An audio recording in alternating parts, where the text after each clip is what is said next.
कधीच नाही चुकणार तुमचे फेवरेट टीव्ही शोज झी5 सोबत, तेही एकदम फ्री।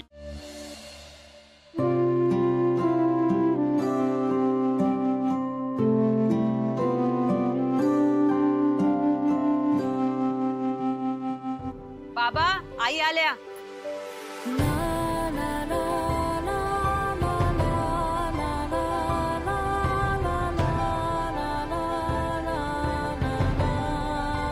लक्ष्मी, शिका बसली आहेस एकटीच? नाही, काही नाही, देवळातून आले ना, सहजच बसले होते। लक्ष्मी, अगं भावनाच्या लग्नाचा इतका विचार नको करूस, काहीतरी मार्ग निघेल, सगळं ठीक होईल। आई, मगाशी ज्वेलरचा फोन आला होता, भावनाच्या लग्नाबद्दल कळलं त्यांना। म्हणत होते आमच्याकडून खरेदी केली ना तर डिस्काउंट मिळेल। आई म्हणते सोनं स्त्रीधन असतं, बायकांच्या कामी येतं। अहो तुम्ही बसलाय काय? उठा उठा उठा, अहो खूप काम आहेत, उठा, चला चला। असं निवांत बसून राहिले तर कसं चालेल? हो किती काम आहे, किती गोष्टी ठरवायच्यात माहितीये का तुम्हाला? वीणा, अगं बाई, कपडे घड्या घालून झाल्या पण तुझ्या? बरं केलंस ग। अहो तुम्ही आजपासूनच रजेवर जा। अचानक कशी रजा घेणार? अहो कशी घेणार म्हणजे? लग्न तोंडावर आलंय, किती काम असतात घरात, कोण करणार ती सगळी? ते काही नाही, तुम्ही रजेवर जा म्हणजे।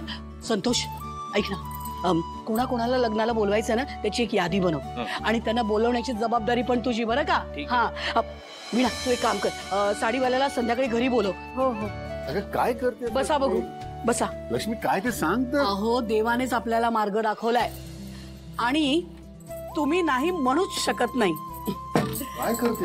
अहो बघा तर, अहो यातून ना आपल्या भावनाच्या लग्नासाठी पैसे सहज उभे राहतील बघा। लक्ष्मी, अगं लग्न कार्यात नवीन दागिने करायचे असतात, हे असं असलेले दागिने देऊन कोणी लग्न करतं का? अहो माझा खरा दागिना तर तुम्ही आहात, माझी मुलं, माझं कुटुंब। या क्षणी भावनाच्या लग्नासाठी पैसे उभे करणं जास्त महत्वाचं आहे, हो की नाही? हे घ्या तुम्ही।